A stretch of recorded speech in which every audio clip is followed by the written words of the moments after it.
자, 10회차 들어가겠습니다. 과제 동영상 10회차 첫 번째 지문 230제 208번으로 들어가는데요. 자, 208번 원래 문제가 주장 문제였었죠. 그래서 중요도는 어렵지 않습니다. 하고요. 자, 출제 포인트는요. 빈칸이 나올 만한 것들이 몇 개 있을 것 같고 전체 요지가 주장에 해당되는 거기 때문에 자, 제목을 기억하시면 되겠습니다. 자, 제목 볼까요? 삶의 방향을 선택할 권리. 그래서 요지 봅니다. 누구에게나 자기 자신의 삶의 방향을 결정할 권리가 있고 그것을 원하는 방식으로 삶이 이루어지도록 노력해야 된다라는 글이 되겠습니다. 첫 번째 문장에 선생님이 색깔펜 줬죠? 여러분도 같이 색깔펜 주시고요. 바로 이 부분이 뭐가 된다? 전체 두 갈씩의 도입부, 즉 요지 주제를 나타내게 되겠습니다. 자, 들어가 보죠. 첫 번째, A wise person once said that 한 현명한 사람, 현자가요. 이렇게 얘기를 했습니다. Next to life itself. 삶 그 자체 그 다음으로, 그러니까 삶이 첫 번째란 얘기입니다. The right to direct that life, 그 삶을 방향을 정하다. Right to direct. 자, direct란 동사가 삶의 방향을 정한다는 뜻입니다. 방향을 정할 수 있는 권리가 is one's greatest treasure. 사람이 가질 수 있는 가장 큰 보물이라고 말했대요. 즉, 사람에게 큰 보물이 두 가지가 있는데 제일 큰 보물은 사람한테 주어진 인생 그 자체고요. 두 번째는 그것을 자신의 마음대로 이렇게 방향을 설정할 수 있는 그 권리가 두 번째 중요한 보물이 된다는 얘기야. 이 글의 전체 논지가 됩니다. 자, 그 다음이요. Whether A or B 아시죠? A든지 B든지 간에 했는데 그 A, B 형태가 둘 다 PP 형태를 가지고 있네요. Whether born in the miserable poverty, 아주 극도의 가난 속에서 태어났든지 아니면 물려받은 유산에 의해서 출생 때부터 shackled, 족쇄가 채워졌든지, 그러니까 한마디로 엄청 가난하든지 엄청 부자로 태어났든지 간에 everyone has this, 모든 사람들은 이것을 가지고 있죠. Most precious of all life endowment, 삶이 우리에게 준 재능 가운데 가장 귀중한 이것, 바로 그것이 뭐냐? 첫 번째 형광펜 보현 설명 들어가면서 이것이 빈칸 1번이 되겠습니다. The gift of directing one's own life and making choice. 자신의 삶을 방향을 정할 수 있는 재능, 그리고 선택을 할 수 있는 재능. 이것이 바로 삶이 우리에게 부여된 귀중한 선물이자 재능이 되는 거죠. 사실은요, 이 요지를 계속해서 다른 말로 패러프레이즈 하고 있는 겁니다. 계속해서 주제가 도배질되고 있다. 이렇게 보시면 되겠습니다. 자, 그 다음, This is not a gift to do anything one wants to do. 나레이 버피 구조를 띄고 있는데 벗이 없죠. 이 벗의 역할을 하는 게 바로 세미콜론. 그래서 but rather 이렇게 되는 겁니다. 자, 그런데요. 이것은요. To do anything one wants to do. 누군가가 하고 싶은 아무거나 할 수 있는 그런 재능은 아니고 It is the gift. 어떤 재능이냐면 형광펜, being서부터 이런 재능입니다. 형광펜 가셔서 being able to think and decide. 스스로 어떻게 생각하고 결정할 수 있도록 하게 하는 그러한 재능이다. 빈칸 2번 됩니다. 상당히 재미있는 표현이 되고 있는데 이렇게 생각해보면 좋을 것 같네요. 자, 보이시죠? 자유와 방종의 차이다. 자, 여러분, 자유와 방종의 공통점이 뭡니까? 자신이 원하는 것을 한다라는 것이 공통점이 되겠지. 차이점 뭐야? 자유는 사실상, 그러니까 방종은 사실상 아무거나 지가 원하는 거 아무거나 다 하는 거. 이게 남한테 어떤 영향을 줄지, 어떤 피해를 입힐지 이런 거 다 개무시하고 내가 원하는 대로 막 아무거나 행동하는 거에 방종이 되겠고요. 자유라는 것은 뭡니까? 사실상 자유는요. 이성적인 어떤 생각이나 판단을 가지고 온당한 이성의 범위 내에서 현명한 선택을 할 수 있도록 스스로 그 선 내에서 내가 원하는 것을 해나가고 달성해가는 게 진정한 자유 아니겠습니까? 이 두 가지 개념의 차이를 인식하신다면 이 글의 노지를 좀 더 구체적으로 명확하게 이해하실 수 있을 것 같아. 무슨 얘기인지 알겠니? 자, 이 문장 다시 볼까요? This is not a gift to do anything one wants to do. 하고자 하는 뭔가를 아무거나 하는 재능이 아니래. 즉 방종이 아니라는 거지. 그런 식의 자유가 아니라는 거지. 오히려 그것은 스스로 어떻게 뭔가 이성적 판단을 가지고 생각하고 뭔가 진취적으로 자신의 꿈을 위해서 결정을 내릴 수 있는 뭔가 능동적인 그러한 재능이 바로 삶이 우리 인간에게 준 재능이란 얘기야. 됐어? 그 부분에 대해서 다음 문장에서 부연 설명 들어갑니다. 선생님이 했던 자유와 방종의 차이에 대해서 이해하고 계신다면 이 밑에 있는 내용이 무슨 말인지 아실 거야. 갑니다. The right people have to direct their lives. 사람들이 그들의 삶을 방향을 정할 수 있도록 가지고 있는 권리는 of no value 기억나니? of 플러스 추상명사는 뭐와 같다? 형용사와 같다 해서 가치가 없는 이란 뜻이겠죠. 즉 valueless라는 표현이 될 거야. 자, 가치가 없대. 사람들이 자신의 인생의 방향을 정할 권리는 가치가 없는데 조건은요. 그들이 모를 때야. 뭐를? where they are going. 지가 어디로 가는 알지 못할 때. 그러니까 아무 생각 없이 그냥 원하는 대로만 한다면 그것은 가치가 있는 권리가 아니라는 얘기죠. 됩니까? 마찬가지로 똑같은 범위 내에서 자, freedom of choice, 선택의 자유도 소용이 없다, 쓸모가 없다 같은 표현으로 볼까요? of no use 하시면 되겠죠? 자, 언제 쓸모가 없냐면 심지어 그냥 쓸모가 없을 뿐만 아니라 harmful 하기까지 하대요. 역시 마찬가지로 굉장히 해를 입힐 수 있어. 내가 아까 뭐랬어? 자유와 방종의 차이. 방종은 지멋대로 막 하는 거야. 그지? 예를 들면 내가 먹고 싶으니까 뭐 가게나 마트 같은 데 가서 아무거나 그냥 훔쳐갖고 나오는 거. 내가 원하는 거 마음대로 한 거잖아. 그건 남한테 피해를 주는 거죠. 그것은 자유가 아니라 방종이라고 보시면 되겠지. 즉 남한테까지 피해가 될 수도 있다라는 거야. 자, 어떤 조건일 때? For those 묶어보죠. Who have not learned 배우지 못한 사람들한테 How to make wise choice 뭐요? 현명한 선택을 배우지 못한 사람들한테 현명한 선택을 내릴 수 있는 방법을 배우지 못한 사람들한테 오히려 선택의 자유는 굉장히 쓸모없을 뿐만 아니라 해가 될 수 있다. 이해됐습니까? 그러니까 아무거나 내가 내 삶의 방향을 마음대로 정하는 것이 아니라 좀 더 현명한 이성과 판단을 가지고 스스로 내릴 수 있는 그것이 진정한 권리라는 얘기를 하고 있는 거겠죠. 자, 내려와서 Freedom of choice is more than just thinking and making choice. 따라서 역시 같은 말 계속 반복하고 있습니다. 선택의 자유는요. 생각하고 단순히 결정을 내리는 그 이상이 될 것이다. 즉 다시 말하면 형광펜 빈칸 3번이 되겠습니다. It is a matter of making things happen. 자, 보이시죠? 자, 결국 선택의 자유란 것은 단지 그냥 마음대로 생각하고 결정을 하는 것 그 이상 그것이 아니라 오히려 어떤 것이냐면 어떠한 것들을 일어나게끔 하는 것 했는데 그냥 사건만 발생하는 게 아니라 여기서 뭔가를 일어나고 발생시킨다라 함은 무슨 뜻이니? 요렇게 되겠습니다. 현명한 선택을 통해서 꿈과 목표를 실현하고 달성하는 것, 그것을 making things happen이라고 표현했다고 보시면 돼요. 바로 이런 문제지 아무거나 지 맘대로 하고자 하는 것이 아니다. 이런 얘기가 되겠죠. 자, 그래서 there's an old German saying, 독일 속담에 이런 말이 있습니다. You have to take it life as it happens. 당신은 삶을 있는 그대로 받아들여야 돼. 하지만 but 요거 끊어졌네요. But you should try to make it happen the way you want to take it. 이 부분이 되겠죠. 바로 어떻게 달성하는 거? 네가 그것을 받아들이고자 원하는 당신만의 어떤 방식과 요런 대로 꿈과 목표를 실현하고 달성시켜야 된다는 것이 중요한 포커스가 되겠다. 이해되십니까? 아무거나 마음대로 하는 것이 아니라 인간에게 자신의 삶을 조정하고 이끌어 나갈 수 있는 중요하고 아름답고 소중한 권리가 있는데 아무거나 하는 것이 아니라 굉장히 오히려 뭐 해야 된다는 거?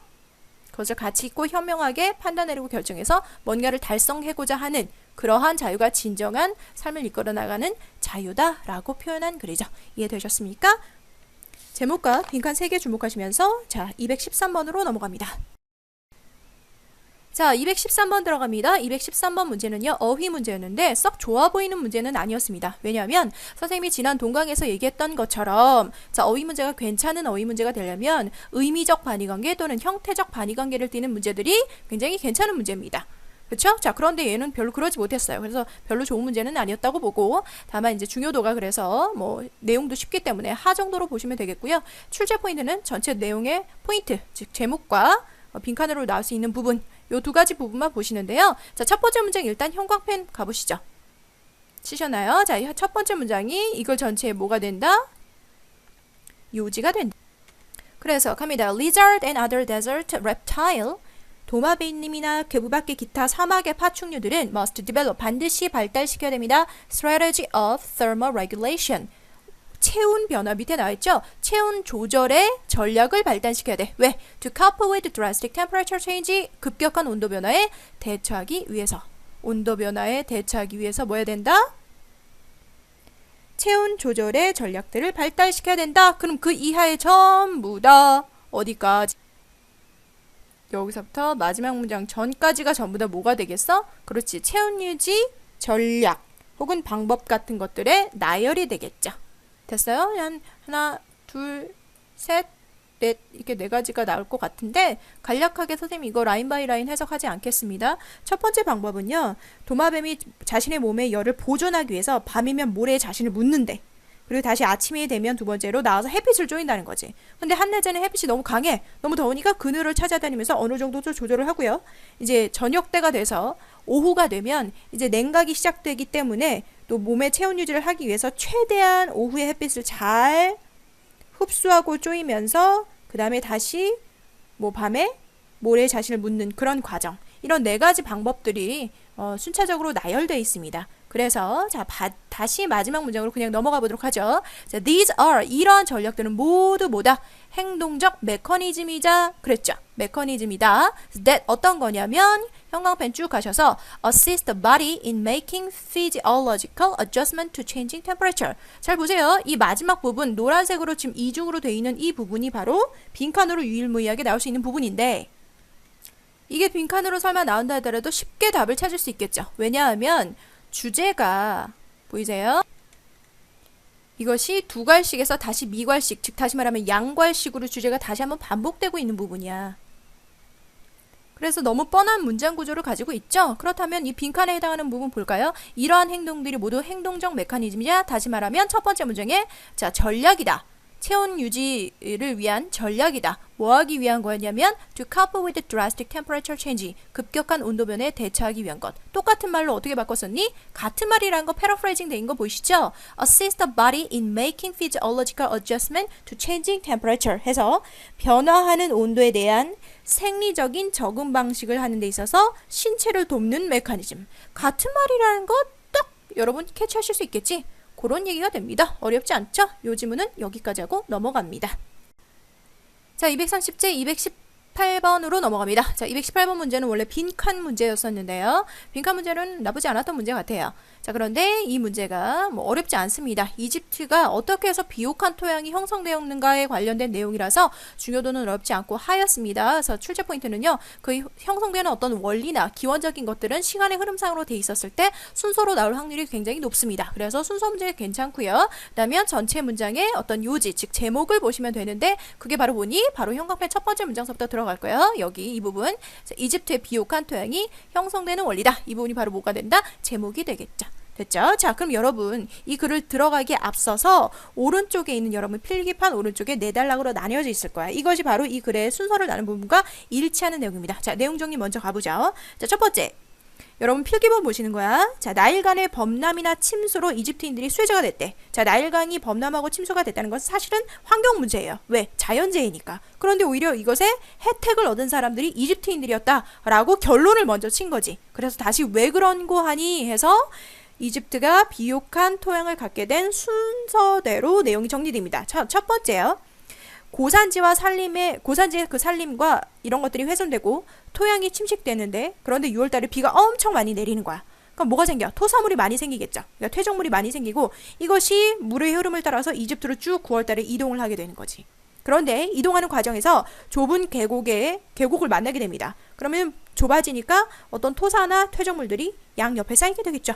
그럼 어떻게 되는 거야? 이집트 토양이 점점 그 토사물로 인한 비옥화가 진행이 될 수 있겠지. 그래서 마지막으로 11월경쯤에는 범람이 끝납니다. 그렇게 되면 이집트 토양이 이미 비옥화되어 있기 때문에 가을 농작물에 어떤 씨를 뿌리기에, 즉 농사를 짓기에 상당히 적합한 토양의 상태가 된다. 그러므로 이집트인들은 뭐가 됐다? 수혜자가 됐다. 이런 얘기가 됩니다. 그래서 빈칸 부분이 바로 사실은 모니터 보시면요. 그 빈칸에 해당하는 부분이 바로 이거였어. 여러분이 이거를 찾는 문제였지 실질적으로. 보실까요?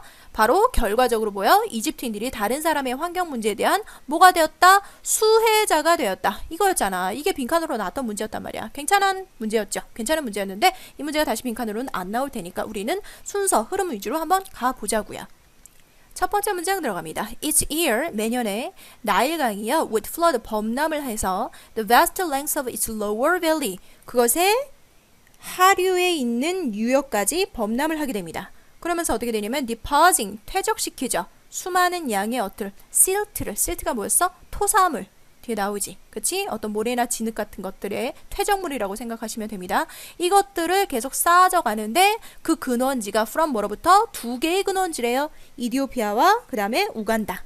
이 두 가지 지역에서 기원이 스타트가 돼서 토작물이 어디로 흘러간다? 나일강 유역으로 흘러 들어가게 된다. 그런데 여기까지는 아무런 가치 판단이 없습니다. To some extent, 어느 정도로는 이집트인들은 뭐가 되었다? 우연찮게 happen to, 우연찮게 beneficiary, 수혜자가 되었다는 거야. 이 환경 문제로 인해. 여기까지가 첫 번째 단락이 끝나는 부분. 무슨 내용? 우연찮게 자연재해가 이집트인들한테 뭐가 되었다? 수혜가 되었다. 굉장히 혜택이 되었다. 라는 결론을 먼저 친 도입부가 됩니다. 자, 이제 그 원인을 다시 추적해 보시면요. Much of the silt was the result of the deforestation and soil erosion in highland. 퇴적물의 많은 부분이 무엇의 결과냐면 deforestation, 산림 훼손과 두 번째 토양 침식의 결과였어. 고산 지역에. 그러니까 여기 이제 원래 출처가 뭐였어? 이디오피아랑 우간다였죠. 여기서 이런 일이 발생하게 됐는데 그런데 그 고산지에 엄청나게 많은 비가 내립니다. 언제요? 6월 달에요. 자, 이 날짜의 흐름이 잘 눈여겨보시기 바랍니다. 자, 6월 달에 발생돼서 이것이 이집트로 흘러 들어오는데 이집트라는 곳은 거의 3,200km 떨어진 곳이야.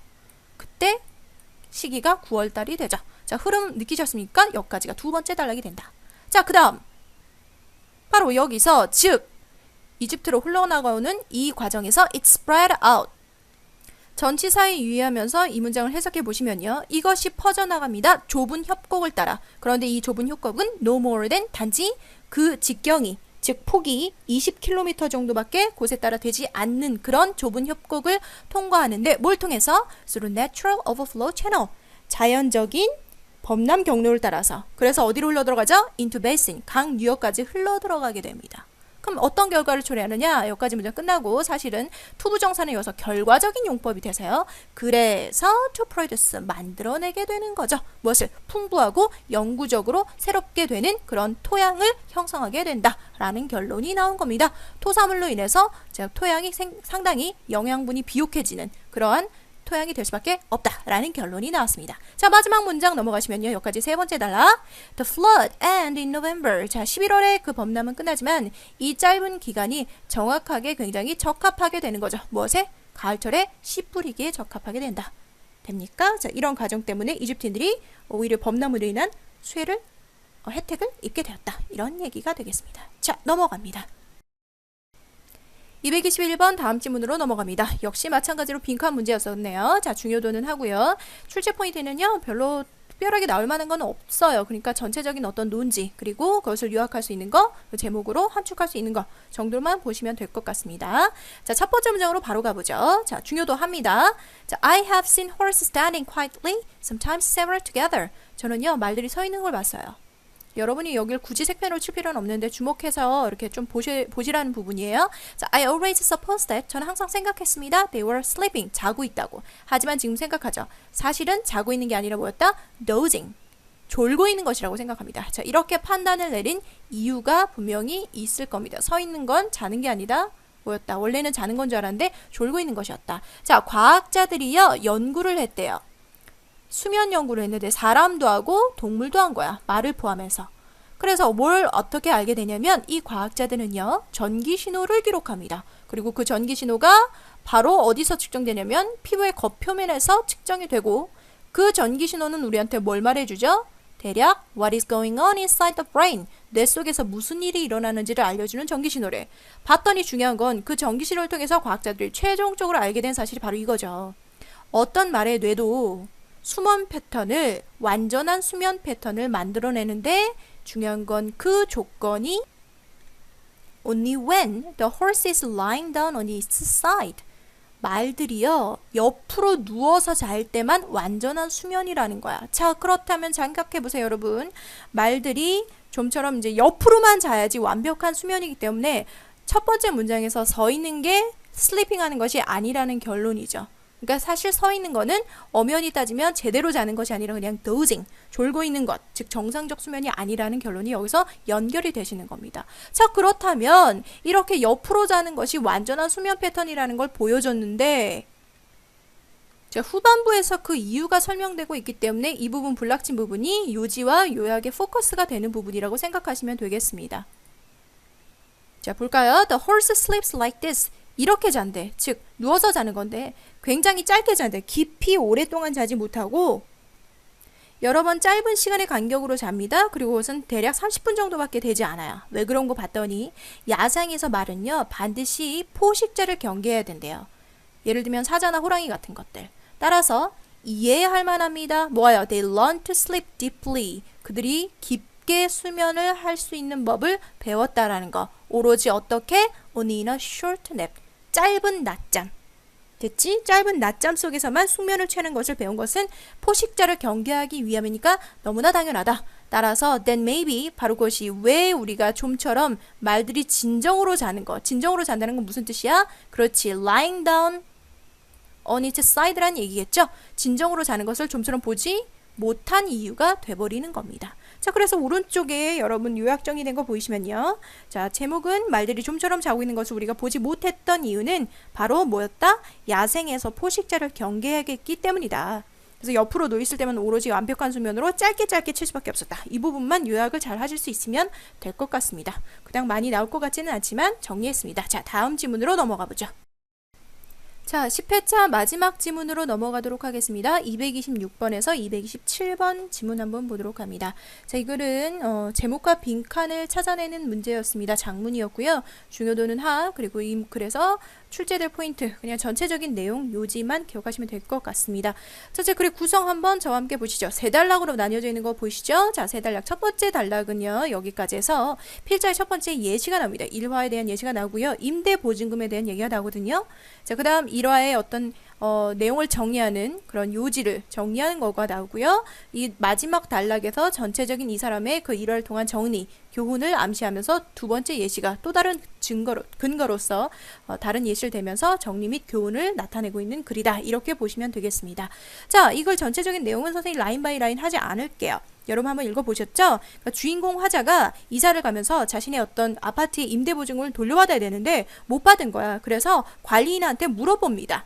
언제 받을 수 있냐고. 그랬더니 이 부분 볼게요. 자, my security deposit would be refunded after my apartment had been released. 자, release가 여기서 무슨 뜻으로 쓰였지? 양도하다라는 단어로 쓰였습니다. 우리 아파트가 양도된 다음에 당신의 보증금이 완전히 full refund 될 것이다. 이렇게 얘기했다는 거야. 근데 난 당혹스러워. 그럼 무슨 말인지 모르겠지. 그래서 다시 관리인한테 물었습니다. What it meant for an apartment to be released.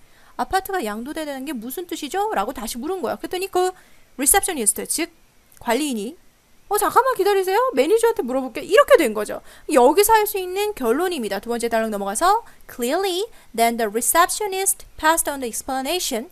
분명히 그 전화받은 여자는 설명을 전달은 했는데 어떤 설명을 전달했냐면 that she herself did not understand. 지도 모르는 말을 전달했다는 거야. 그래서 이 글은요. 의미를 잘 모르는 말의 사용에 대해서 이야기하고 있는데요.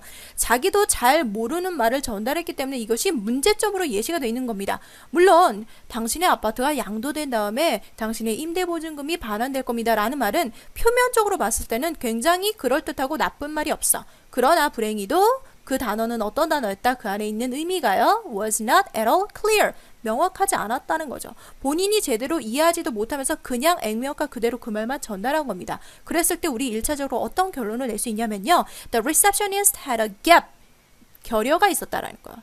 그녀의 causal knowledge. 뭐요? 인과적 지식에 결함이 있었다. 그러니까 전후관계를 잘 이해하지 못했으니까 거긴 논리적인 결여가 있을 수밖에 없었고 그것이 그냥 나에게 전달된 게 문제다라고 했어. 자, 그 문장을 한마디로 이렇게 정리합니다. 밑에 내려서 형광펜. It's quite common to use words whose meaning are not completely clear. 굉장히 흔하대요.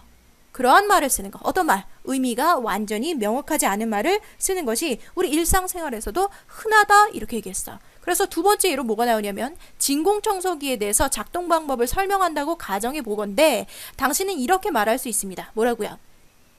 진공청소기의 Industrial Cyclone, 산업용 집진기가 Centrifugal Force, 원심력을 이용해서 Separate the particles from the air, 공기 중으로부터 먼지입자를 분리시키는 겁니다. 라고 말해. 자, 이게 어때요? 굉장히 과학적인 용어가 막 들어가면서 언뜻 표면적으로 보기에 자, at one level, 어떤 면에서 보기에 on the surface 같은 말이지. 이 말은 굉장히 진실된 말인 것 같아. That's fine. 괜찮단 말이야. 지금 같은 말이 지금 반복돼서 두 가지 예가 공통점으로 나오고 있습니다. 되니? 자, 그러나 if you don't know understand the structure of the cyclone, 당신이 이 집진장치 구조를 이해하지 못한다면 또는 If you are not familiar with the physics of centrifugal force, 당신의 원심력의 그런 물리적인 원리를 친숙하게 여기지 못한다면 그 설명은 그냥 액면가 말만 전달한 것뿐, 즉 이해할 만하지 못한 겁니다.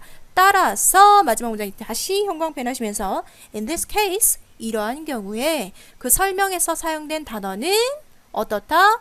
paper over 하고 있다. 무엇을요? Giving your causal knowledge. 또 나왔죠? 요 문장이 다시 한번 마지막에서 반복 정리되고 있다는 거 보이실 거야. 자, 마찬가지로 당신의 인과적 지식에 있어서 논리적인 어떤 결함이 지금 paper over 되고 있다라고 했는데요. paper over란 단어는 밑에 나와 있죠. 뭐라고 나와 있습니까? 얼버무리다 라고 나와 있는데 여러분 이거 그냥 되게 단순한 수거입니다. 그러니까 우리가 페이퍼, 종이를 바른다는 거죠. 무언가 위에서 벽지를 바른다 라는 의미는 어떤 미봉책으로 가려버린다 라는 뜻입니다. 그래서 얼버무린다는 뜻이 됐어. 뭐라고요? 벽지로 덮는다 해서 미봉책으로 가린다 이런 뜻. 그러니까 결국 여러분의 말들은 여러분의 인과지식에서 나타나는 결함을 얼버무리고 가려버리는 수작에 불과한 것이다.